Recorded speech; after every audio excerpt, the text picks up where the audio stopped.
하나님이 우리에게 하나님의 말씀을 주셨습니다. 하나님의 말씀이 우리를 축복하고 변화시킨 줄 믿습니다. 아멘. 덕 맥나잇이라고 하는 미국의 크리스찬이 있습니다. 이 사람이 32살의 한창 젊은 그런 나이에 굉장히 어려운 병에 걸렸었습니다. 다발성 경화증이라고 하는, 저도 잘 모르는 그런 병이요, 여러분도 잘 모르시는 그런 병일 거예요. 신경계 질환에 큰 이상을 가져다 주는 아주 무서운 병인데, 그 병에 걸렸어요. 이 병에 걸리면 눈이 잘 안 보이게 돼요. 시각장애를 일으키고, 그뿐 아니라 몸이 마비가 되고 무엇을 인지하고 깨닫는 그러한 지각 능력에 큰 장애를 일으키는 정말 무서운 그런 병입니다. 그런데 이것이 불치의 병이에요. 이 사람이 이 병에 걸렸습니다. 그래서 무려 16년 동안 이 질병과 싸워왔지만, 이 병은 그의 직업 그리고 움직일 수 있는 능력뿐만 아니라 나중에는 그의 생명까지도 빼앗아가 버리고 말았습니다.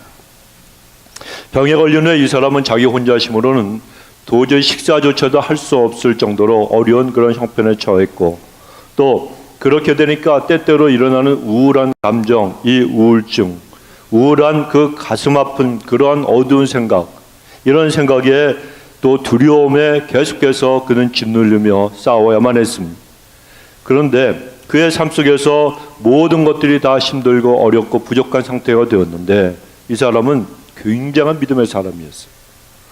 이 사람이 예수님을 믿고 그리고 주님을 의지하며 살다가 질병에 걸렸는데, 그런데 이 사람이 세상을 떠나기 얼마 전에 같은 교회 다니는 믿음의 식구들, 성도들과 함께 서로 기도의 제목을 갖다가 중보해 주기 위해서 그 시효를 했어요.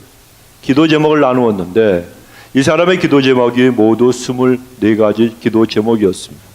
그런데 놀랍게도 다른 사람들에게 기도 요청을 하면서 그걸 준 그 기도 제목 24가지 중에 하나님한테 무엇을 해달라고 요청하는 기도는 8가지밖에 없었다는 거예요. 그러면은 24 빼기, 계산이 빨리 안 나오세요? 16개. 16개 기도 제목은 무엇이냐면 무조건 감사합니다. 내가 병에 걸려서 감사함. 내가 식사를 잘 할 수 없어서 감사함. 나에게 이러한 어려움이 있어서 감사합니다. 하나 빼 감사의 기도가 무려 16가지나 되었다는 겁니다. 얼마나 여러분 놀라운 믿음입니다.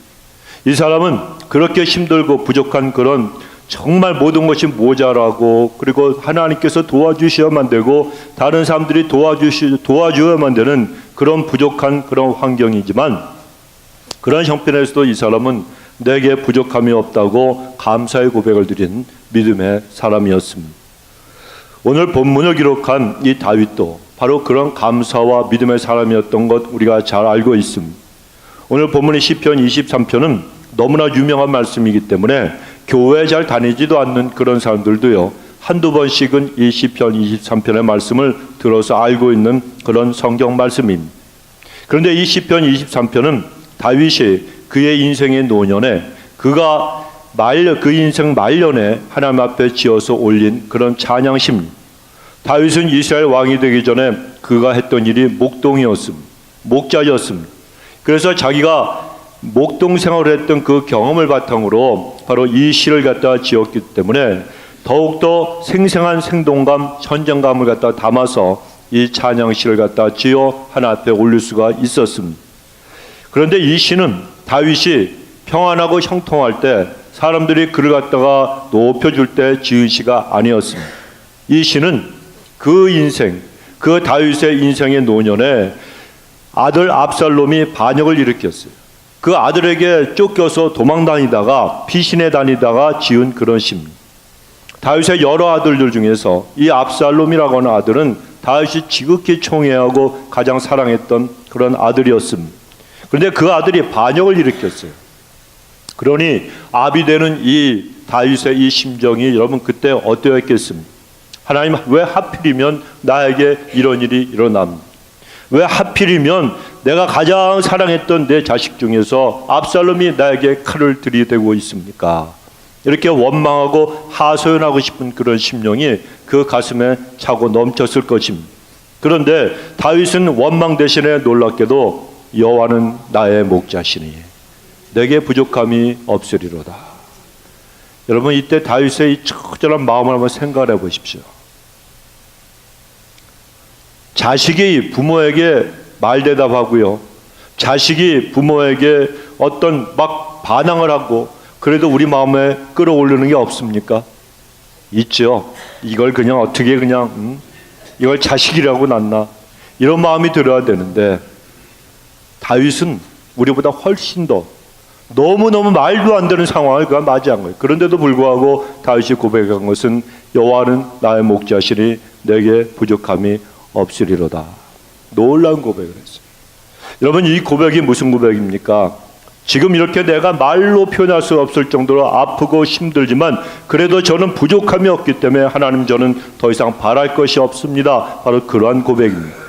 어떻게 생각하면 다윗이 도대체 얼마나 놀라운 축복을 받았기 때문에, 얼마나 많은 복을 받았기에 이처럼 더 이상 바랄 것이 없다라고 고백할 수가 있겠는가, 이렇게 생각할 수도 있습니다. 그러나 실상 그렇지가 않습니다. 도리어 그는 너무나도 부족한 그런 많은 여건 속에서 부족함이 없다고 고백을 한 거예요. 이 시편 23편은 인생의 동서남북 사방이 푸른 숲에 둘러싸여 있고 시원한 물이 콸콸콸콸 흐르는 그런 곳에서 부른 노래가 아니라는 거예요. 불도 없고요, 물도 부족한 인생의 메마른 광야 한복판에서 하나님 앞에 올렸던 그런 찬양의 시입니다. 그래서 이 노래는 역설적인 노래예요. 그리고 이 노래는 특별한 노래고 진정한 믿음의 사람만이 부를 수 있는 그런 노래인 줄로 믿습니다. 오늘 본문에서 다윗이 내게 부족함이 없다 이렇게 고백을 한 것은 물질적으로 부족함이 없고 건강적으로도 부족함이 없고 모든 것이 다 풍부하고 그리고 상황이 형통하기 때문에 부족함이 없다고 고백한 것이 아닙니다. 여호와 하나님께서 나의 목자가 되시기 때문에 부족함이 없다고 고백을 했습니다. 내 인생에 내가 원하는 것 모두 갖고 있고 내 기대대로 모든 것을 다 이루었고 그래서 부족함이 없기 때문에 하나님이 나의 목자가 되신다는 것이 아닙니다. 여호와 하나님께서 나의 목자가 되시기 때문에 나는 부족함이 없다고 그는 고백을 했습니다. 여러분, 다윗의 이 고백은 많은 것을 풍족하게 갖고 살아가는, 그러면서도 감사할 줄 모르고 늘 부족함을 느끼고 무엇이 모자르다고 항상 부족하다고 외치는 오늘날을 살아가는 많은 그리스도인들, 모든 사람들에게 강한 도전을 주는 그런 고백이라고 생각합니다. 그렇다면 다윗은 어떻게 해서 그렇게 힘들고 인간으로서 도저히 견딜 수 없는 자기의 마음 안팎으로다가 그렇게 힘든 그런 상황에서도 나는 부족함이 없습니다라고 고백할 수가 있었겠습니다. 첫째는 그가 하나님의 아들이었고 하나님의 자녀였고 하나님의 백성이라는 것을 알고 하나님이 자기 자신을 인도하신다는 사실을 확신했기 때문에 그렇습니다. 성도 여러분, 하나님은 우리를 인도하시는 목자가 되시는 거 믿으시기 바랍니다. 어떠한 순간에도 어떠한 상황에서도 하나님은 우리를 인도해 주시는 분입니다. 엘로이 애담스라고 하는 사람이 있습니다. 이 사람이 여러분 아마 들으셨을 거예요. 내비게이터라고 하는 선교단체가 있는데 거기에서 국제 선교 사역을 담당하는 분이었습니다. 한 번은 비행기를 타고 시카고에서 내려서 그 비행기를 갈아타고 캐나다 토론토로 가게 되었습니다. 비행기 출발 시간이 굉장히 척박한, 얼마 남지 않았는데 이번에 처음 시카고 오헤어 공항에 도착했습니다. 저도 한번 가봤는데요, 제가 다녀본 그 도시 중에 공항 중에 제일 복잡한 곳이 아틀란타 공항 그리고 이 오헤어 공항 같아요. 이 시카고 이 오헤어 공항은 세계적으로 굉장히 복잡한 공항 중에 하나에 손꼽히는 그런 공항입니다. 그런데 이분이 처음 갔고 그리고 게이트를 찾아야 되는데 너무 복잡하니까 제대로 찾을 수가 없었습니다. 시간에 쫓기면서 당황하고 어떻게 할 줄 모르고 있는데 승무원 복장을 한 사람이 다가와서 제가 도와드릴까요? 그러면서 물어봤습니다. 그래서 내가 지금 비행기를 타야 되는데 출발 시간이 얼마 남지 않았습니다. 지금 내가 어디로 가야 될지 게이트를 찾을 수가 없습니다 라고 말을 했더니 그 승무원이 사람들이 여기는 굉장히 많으니까 내 손 잡으세요. 그러면서 그 손을 잡고 제가 도와드리겠습니다. 안내해드리겠습니다. 그러면서 이 사람이 뛰기 시작을 하는.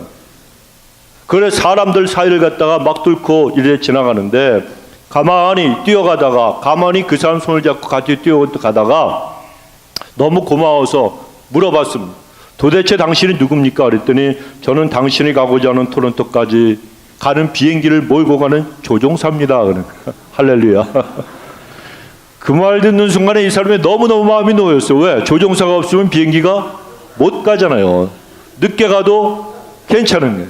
그래서 속으로 그랬대요. 아유, 좀 이제 걸어가도 되지 않나. 그런데 그 조종사와 함께 있으니까 비행기가 떠나지 않는다는 그 생각이 들고 그런 한편 마음속에서 떠오른 생각이 있었습니다. 내가 여호와를 항상 내 앞에 모시며 그가 내 우편에 계심으로 내가 요동치 아니하리로다. 시편 16편 8절의 말씀이 그 심령 속에서 떠오르기 시작을 했습니다. 여러분, 우리가 힘들고 어려울 때 주님이 우리 곁에 안 계시는 것 같이 느껴질 때가 있어요. 너무너무 답답하고 너무너무 환경이 어렵고 그리고 앞날이 보이지 않아서 불안하고 두려워할 때가 있어요. 그러나 여러분 믿으십시오. 그 순간에도 하나님은 늘 우리 곁에서 우리를 이끌어 주시는 분이요 그리고 우리를 인도하시는 분이라는 사실을 믿으시기 바랍니다. 우리가 변하는 거예요. 우리의 믿음이 연약해지는 거예요. 우리가 요동하고 흔들리는 거예요. 그러나 주님은 요동치 아니하시는 변함이 없는 우리의 목자가 되십니다. 우리가 이 사실을 믿고 주님의 인도하심을 받아야 인생길에서 부족함이 없는 그런 삶을 살아갈 수가 있습니다. 오늘 본문의 2절 그리고 3절에 보면 그가 나를 푸른 초정에 누이시며 쉴만한 물가로 인도하시는도다. 내 영혼을 소생시키시고 자기 이름을 위하여 의의 길로 인도하시는도다. 누구의 이름을 위하여? 자기 이름으로. 하나님은 우리에게 하나님의 이름을 거신 분이에요.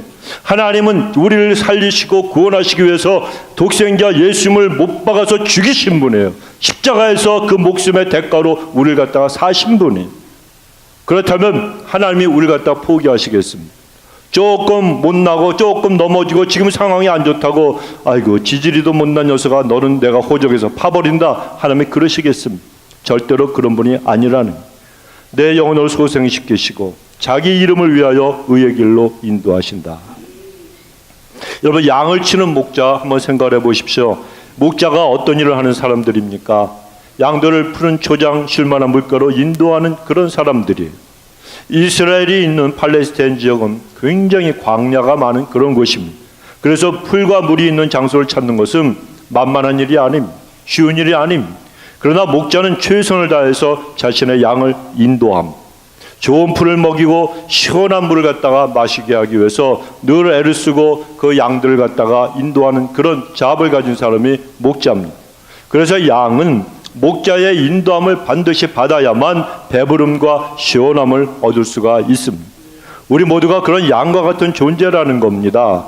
양이 목자의 인도함을 받아야 하듯이 우리도 우리의 목자하신 주님의 인도하심을 받아야만 하는 주님의 양들이에요.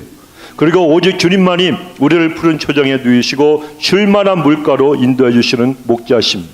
오직 주님만이 우리의 영혼을 소생시키시고 의의 길로 인도해 주시는 분입니다. 참된 목자는 주님밖에는 안 계시기 때문에 우리의 인생길을 주님이 인도하시면 우리는 부족함이 없는 인생을 살아갈 수가 있습니다.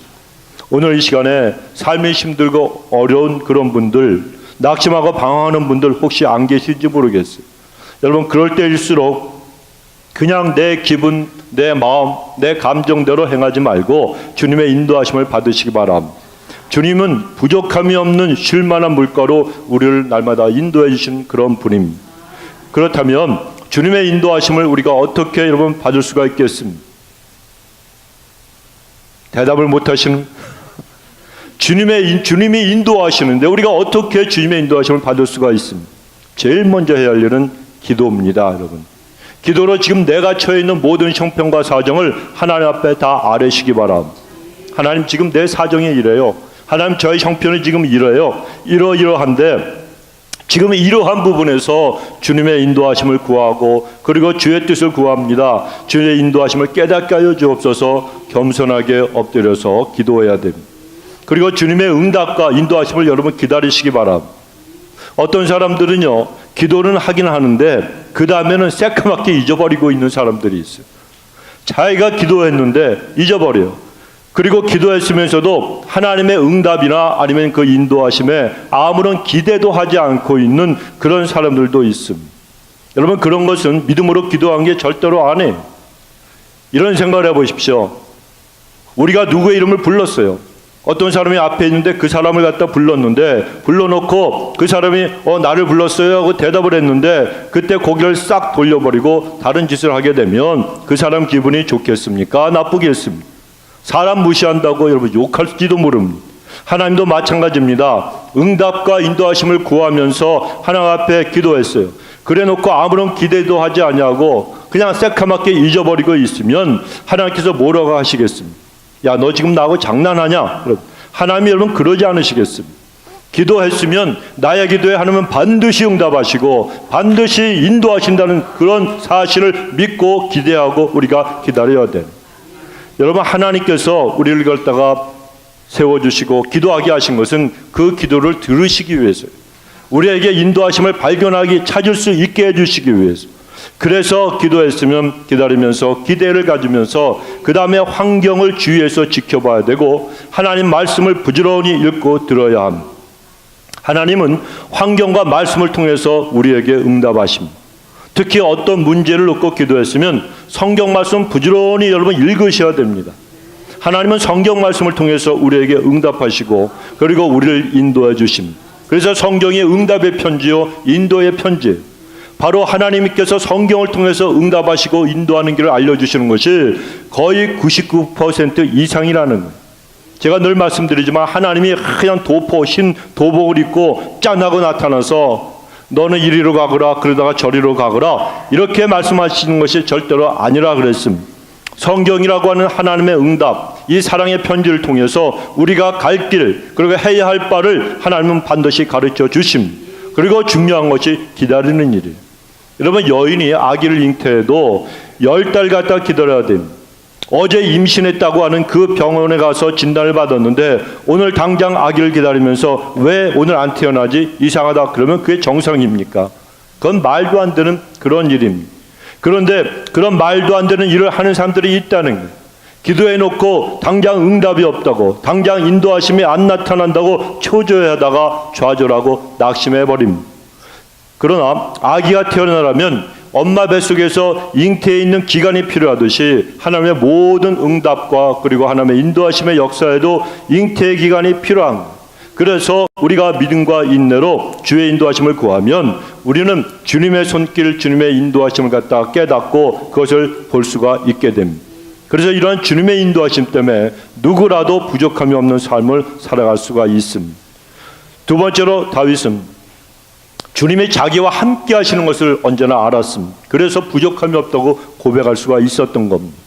오늘 본문의 4절에 보면 내가 사망의 음침한 골짜기로 다닐지라도 해를 두려워하지 않을 것은 주께서 나와 함께 하심이라 고백을 합니다.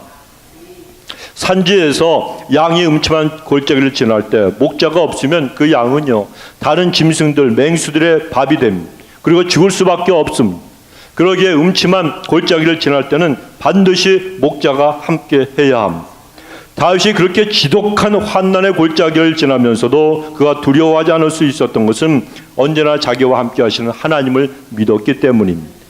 그는 자신의 인생을 회상하면서 사망의 음침한 골짜기를 지날 때라도 하나님 앞에서 늘 하나님이 함께 하시는 것을 알았습니다. 사망의 음침한 골짜기를 지날 때도, 슬픔의 언덕을 올라갈 때도, 그때도 있었지만 그때마다 하나님이 늘 함께 하셨다고 그런 믿음으로 고백하고 있어요.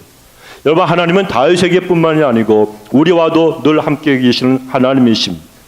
우리가 기도할 때 하나님은 우리와 함께 하세요. 찬양할 때 우리와 함께 하십니다.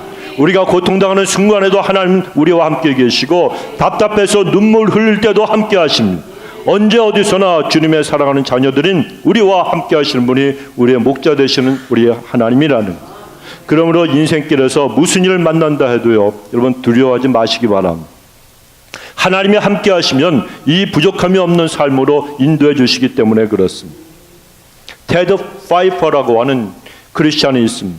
이 사람이 굉장히 큰 사업을 하던 사업가였는데 이 사람은 100년 전통의 우수한 기업으로 명성을 얻고 있던 파이퍼 제프레이라고 하는 회사의 최고 경영자였어요.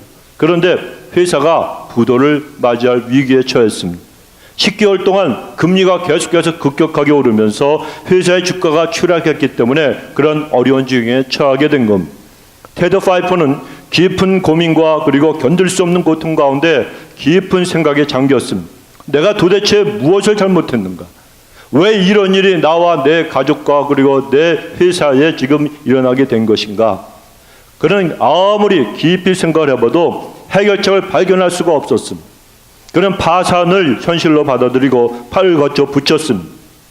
많은 비난이 있었습니다. 사람들이 비난하면서 그런 많은 비난이 쏟아지는 가운데 그는 혼란스러운 회사를 추스르기 시작을 했습니다. 그러던 어느 날 작은 소포 하나가 배달되어서 그걸 받아봤는데 그 안에는 녹음 테이프와 그리고 메모 한 장이 들어있었습니다. 그 내용이 이런 내용, 이 테이프를 한번 들어보시기 바랍니다. 저도 이 테이프를 듣고 많은 도움을 받았습니다. 사장님께 도움이 될 것입니다. 하지만 상황이 너무나도 급박하게 돌아가는 그런 때였기 때문에 테드 파이퍼는 2주일이 지나서야 그 테이프를 갖다가 듣게 되었는데 구약 성경에 나오는 욥에 관한 그런 내용이었습니다. 테이프는 이 잠시 동안 도움이 되었지만 잠깐뿐이었어요. 회사가 너무나도 어려운 상황, 그 속에 빠져서 그 상황과 씨름하고 있던 그는 급기야는 이래 그 테이프는 다 잊어버리고 완전히 탈진한 상태에 이르게 되고 말았습니다. 완전히 힘이 빠져버린 그는 이제는 다 끝인가 보구나. 이제 나는 아무것도 할 수가 없구나. 회사가 회복될 가능성은 완전히 제로다. 이렇게 탄식을 했습니다. 그런데 그 순간 그의 심령 깊은 곳에서부터 알 수 없는 힘이 그를 붙잡아 기도하게 만들기 시작을 했습니다. 성령님께서 그를 붙들어 주신 거예요. 그는 여러분 엎드려서 기도하기 시작했습니다. 하나님, 저는 더 이상 아무것도 내가 할 수 있는 것이 없습니다. 아무것도 할 수 없습니다. 모든 것을 다 내려놓습니다. 하나님, 제발 저를 좀 도와주옵소서. 모든 걸 내려놓고 그의 심령 깊은 곳에서부터 가장 솔직하고 정직한 기도가 터져 나오기 시작을 했습니다. 그리고 그렇게 기도하는 그에게 하나님의 평강이 임했습니다. 그는 그때 처음 그런 경험을 했습니다. 그래서 그때 깨달은 것이 그 모든 것이 하나님 손에 있구나, 이 사실을 깨달았습니다. 그리고 그가 모든 것을 하나님께 맡기기로 결정을 하자 바로 그 순간부터 그의 위기도 역시 끝나기 시작을 했습니다.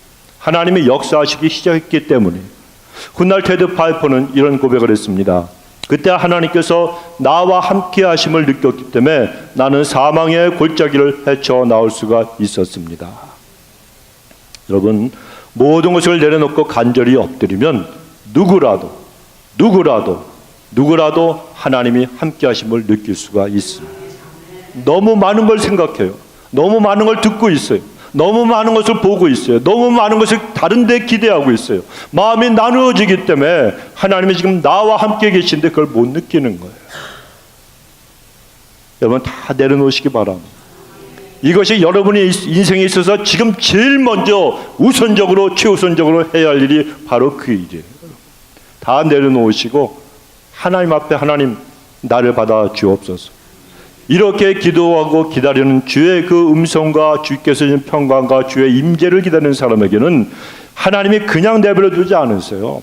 그 평강과 은혜 가운데 하나님이 우리를 만지시는, 성령님께서 우리를 타치하시는 손길을 그 누구라도 체험할 수가 있다는 거예요. 내려놓지 못하기 때문에 그러는 거예요. 마음이 나눠져 있기 때문에 하나님께서 날 만져주시길 원하시고 음성으로 나를 인도해 주시길 원하시고 나와 함께 하시는 것을 깨닫게 해주시길 원하시는데 여러분, 그것을 깨닫지 못한다는 거예요. 여러분, 모든 걸 내려놓으시기 바랍니다. 하나님 앞에 모든 걸 내려놓고 간절히 엎드리면 하나님이 함께 하심으로 믿음의 사람은 사망의 골짜기도 승리하며 헤쳐나올 수가 있습니다. 우리 모든 성도님들도 성공도 실패도 기쁨도 슬픔도 염려도 근심거리도 다 내려놓고 하나님 앞에 엎드려 보시기 바랍니다. 하나님 앞에 엎드려서 하나님만 생각하고 하나님의 은혜만 여러분 구해보시기 바랍니다. 그리하면 하나님이 함께 하시는 그 은혜로운 임재를 느낄 수 있게 되고 우리로 하여금 부족함이 없게 하시는 하나님의 손길을 체험할 수 있게 될 것입니다. 세 번째로 다윗은 왜 부족함이 없다고 고백을 했겠습니까? 그것은 주님이 자신을 안위하시기 때문에, 주님이 자기를 위로해 주시기 때문입니다. 미국 오레곤주에 사역하는 롬멜 목사님이라는 분이 있어요. 백혈병에 걸려서 이분이 큰 고통을 받은 분입니다. 그러나 그는 고통 중에 임하시는 우리 하나님의 은혜로 고난과 고통을 극복하고 설교와 저술 활동을 통해서 많은 크리스천들에게 은혜를 끼쳤던 분이었습니다. 그분이 지은 대표적인 서적이 상처받은 마음의 치유, The Cure for the Troubled Heart라고 하는 그러한 제목의 책인데, 그 책에 보면 이런 내용이 나옵니다. 롬멜 목사님에게 아들이 있었어요. 그런데 그 아들이 어떤 일 때문에 큰 고민에 빠졌습니다. 너무 괴로워했습니다. 아버지인 이 목사님이 아들이 아파하는 것을 알았습니다. 그러나 물어보면 더 괴로워하고 더 마음이 아플 것 같아서 아들에게는 아무 말도 할 수가 없었습니다. 또 자신은 아들이 고민하는 문제를 갖다 해결해 줄 수 있는 능력도 없었어요. 그래서 절망에 빠진 아들을 어떻게 위로할 수 있을까 고심을 했습니다. 그리고 아들이 잠들었을 때 방에 들어가서 옆에 누웠습니다. 천장을 바라보면서 옆에 있는 아들의 마음을 어떻게 위로해 줄 수 있을까 가만히 잠잠히 생각해 보았지만 어떤 말을 해야 할지도 전혀 감을 잡을 수가 없었습니다. 아무런 대책을 세울 수도 없었습니다. 할 수 없이 그냥 아들 옆에 누워만 있다가 이 아버지가 나왔습니다. 그 다음날 또 아들의 방에 들어가서 누웠습니다. 역시 아무 말도 못하고 있다가 그냥 나왔습니다. 이렇게 여러 날 동안 아들 방에 들어가 옆에 누워서 이 아버지 목사님은 밤을 지새웠습니다. 아들은 아버지가 들어와서 조용히 자기 옆에 눕는다는 사실을 알고 있었습니다. 아버지가 아무 말이 없었어도 자기를 위로하려고 하시는 그 아버지의 마음을 그 아들은 알았습니다. 그리고 아버지가 자기보다 더 괴로워하신다는 사실도 알았습니다. 아버지의 그런 모습을 보고 아들은 큰 용기를 얻었어요. 그래, 나는 혼자가 아니구나. 내 마음을 이해해 주신 내 아버지가 계시지 아니한가. 아들은 아버지의 위로를 통해서 고통을 극복하고 일어났습니다. 새롭게 일을 시작할 수 있게 되었다는 것입니다. 사랑하는 성도 여러분, 우리에게도 우리를 위로하시는 아버지 하나님이 우리 곁에 계시는 것을 여러분 믿으시기 바랍니다. 전능하신 하나님, 그분은 사랑의 하나님이세요.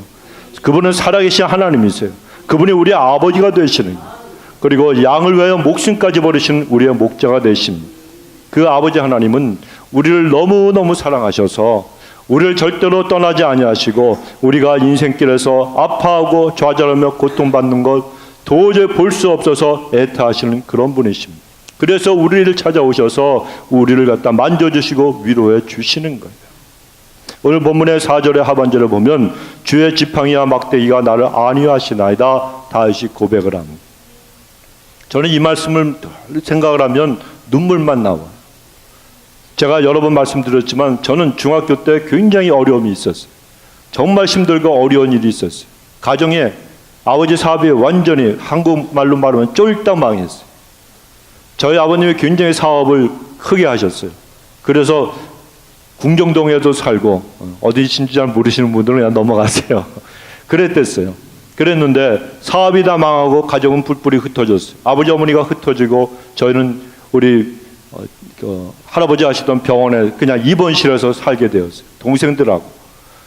그냥 차라리 못 살다가 그냥 있었으면 그게 아무렇지도 않은데 우리 가정에서 가장 집안 식구 중에서 제일 잘 살던 집안이 제일 망했어요. 버스비도 없어가지고 학교 갈 때는 토큰 가지고 가고 늦으니까 올 때는 걸어와야 되는 그런 형편이었어요. 그때의 티네이저 시작 때는 그때에 제 마음속에 울분이 얼마나 있었겠어요.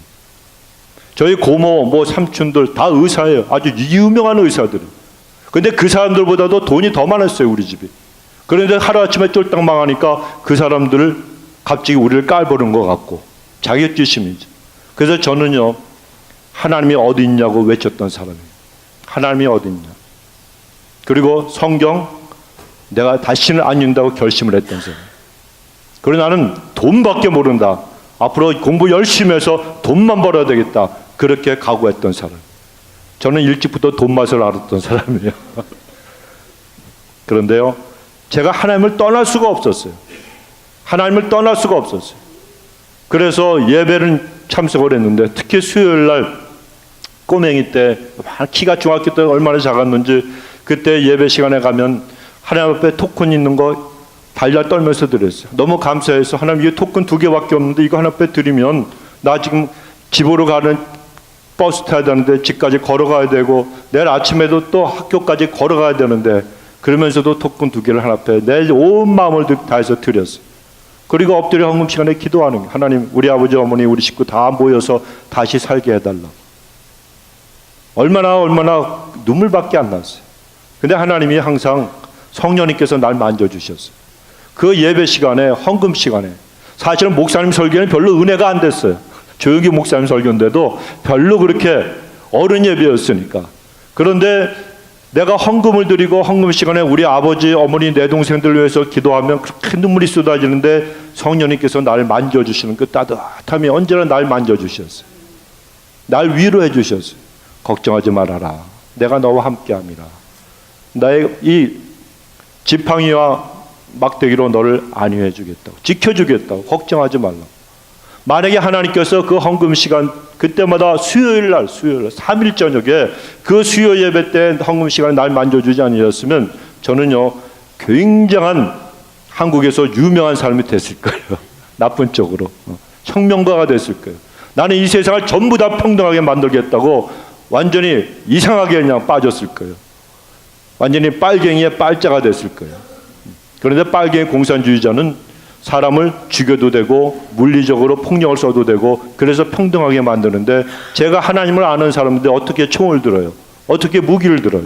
그게 안 되겠다 했는데 나중에 대학교 때 성경을 보다가 하나님, 예수님께서 사랑으로 세상을 평등하게 만들었다는 걸 제가 발견을 했어요.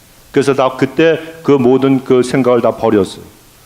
여러분, 왜 이 말씀을 드린가 하면, 저는 정말 어렵고 힘들 때에, 그때 한창 그 청소년기 감수성이 예민한 그 사춘기 시작될 때에, 그때에 하나님이 날 만져주지 아니하시고 위로해 주지 않으셨으면 오늘날에 저는 없다는 거예요. 그래서 지난번에도 말씀드렸죠. 하나님이 날 만져주신 그 사랑 따뜻함은 지금까지도 있어요. 그래서 아침에 눈을 뜨면 항상 아버지하고 제가 불러요. 침대에서 눈 뜨자마자 하나님을 불러요. 그러면 하나님의 그 사랑이 예전에 중학교 때 나를 만져주셨던 그 위로해 주셨던 그 손길과 따뜻함, 하나님의 숨결이 내 영혼을 만져주세요. 그럼 나는 그때 일어나요. 아침에 일어나요. 그리고 새벽기도 나와요. 새벽기도 나오면서 하늘의 별을 보고 하나님 감사합니다. 그러면서 또 나와요. 여러분, 하나님은 우리를 만져주시는 분이에요. 하나님의 약속을 지켜주셔서 그로부터 2년 정도 있다가 다시 아버지 사업이 크게 회복이 되었어요. 근데 저는 그때의 그 어려웠던 순간을 한 번도 잊어본 적이 없어요. 그때 모든 제 정말 교만했던 거, 그 다음에 뭐 좀 있다고 그냥 까불었던 거, 이걸 그냥 완전히 박살이 나버렸어요. 하나님은 여러분 우리를 그렇게 만들어 가시는 거예요. 내가 힘들고 어려울 때에, 아무도 날 도와주지 않을 때에, 내 친척들이 니네는 망한 집안이라고 할 때에, 그때 여러분 하나님은 아니라고 말씀하셨어요. 아니라고 말씀하셨어요. 여러분, 하나님은 우리를 세우시는 분인 거 믿으시기 바랍니다. 하나님은 우리를 위로해 주시는 분이에요. 그래서 중요한 게 뭡니까? 내 마음속에 울분이 있고, 내 마음속에 아픔이 있고, 내 마음속에 상처가 있고, 내 마음속에 정말 그냥 화가 있어도 그 다 가지고 하나님 앞에 나오라는 거예요. 왜? 하나님은 우리를 위로해 주시기 때문에. 이제 좀 크고 이제 목사가 되니까 하나님께서 그때부터는 방법을 달리하시더라고요. 문제가 있고 제가 그냥 억울하고 답답하고 힘들어서 주 앞에 나와서 기도를 하면 하나님은 그때부터는 십자가의 주님만 보여주셔. 나는 너를 위해서 네 죄와 네 허물과 그리고 네 모든 짐을 위해서 십자가에 달려 죽었는데, 피 흘려 죽었는데 너는 그까짓 거 하나 너 나처럼 십자가에 한번 못 박혀볼래? 이렇게 꼭 말씀하시는 것 같아요. 그러면 여러분, 주님 앞에 우리 할 말이 없어요. 할 말이 없어요. 문제는 뭐냐? 내가 주님 앞에서 주님을 얼마나 의지하느냐. 주님이 지팡이와 막대기로 우리를 인도해 주신다고 약속하셨는데, 여러분 그 막대기와 지팡이를 떠올려 보십시오. 그 막대기가 우리를 붙들어주고 지켜주고 위로해 주는 거예요. 사방에서 적이 이 다윗을 갖다가 공격했을 때, 아들 압살롬이 배신했을 때, 그리고 자기가 밧세바의 그 죄악으로 인해서 괴로워할 때, 자기가 무능하고 무기력하게 보일 때, 다윗은 그때마다 하나님의 지팡이와 막대기가 그보다 더 강력한 힘을 발휘해서 자신을 지켜주셨고 돌봐주셨다는 이 믿음을 가지고 하나님 앞에 큰 위로를 받은 인생이 된 것입니다. 그래서 그는 하나님의 안위를 통해서 아픔과 고통 극복하며 그는 일어설 수가 있었어요. 때로는 세상과 그리고 대적들이 감당할 수 없을 만큼 커 보이고 원수들의 공격이 너무나도 강해 보여도 주의 지팡이와 막대기가 안위하여 주셨기 때문에 다윗은 조금도 부족함이 없는 그런 인생을 살 수 있게 된 것입니다. 여러분, 사람은 다른 걸 바라보면, 물질을 바라보고 어떤 다른 사람을 의지하고 권력과 권세를 의지하고 살아가다 보면 항상 부족한 것이 보이게 마련. 사람의 마음은 절대로 채워지지가 않습니다. 오직 한 분 하나님의 사랑, 하나님의 위로만으로 우리의 심령이 채워질 수 있는 거지, 절대로 돈을 아무리 억수로 갖다 부어도, 여러분, 또 어떤 사람이 권력자로 우리를 최고의 권력자로 세워주어도 여러분, 그것은요 한도 끝도 없는, 절대로 만족함이 없습니다. 그러므로 오직 여러분 하나님 앞에서 부족함이 없는 삶을 사는 사람은 하나님 한 분만으로 만족하는 삶을 살아야 돼요. 현재 여러분의 삶의 자리가 불안해하시는 그런 분들, 부족함을 느끼는 분들, 선한 목자하신 주님을 온전히 바라보시기 바랍니다. 험하고 외로운 인생길에서 주님은 우리의 구세주고 우리가 의지할 유일한 분이 되십니다. 주님은 우리의 목자시기 때문에 주님을 믿고 따르는 사람들을 인도하셔서 부족함이 없는 삶을 살아갈 수 있도록 도와주시고 인도해 주시는, 늘 우리와 함께 하시고 위로해 주심으로 어떤 면에서도 부족함이 없도록 해 주신다는 것입니다. 그럼 우리 모든 성도님들이 항상 우리의 목자 되시는 주님을 바라보시면서 주의 은혜로 부족함이 없는 복된 삶을 살게 되시길 예수님의 이름으로 축원드리겠습니다.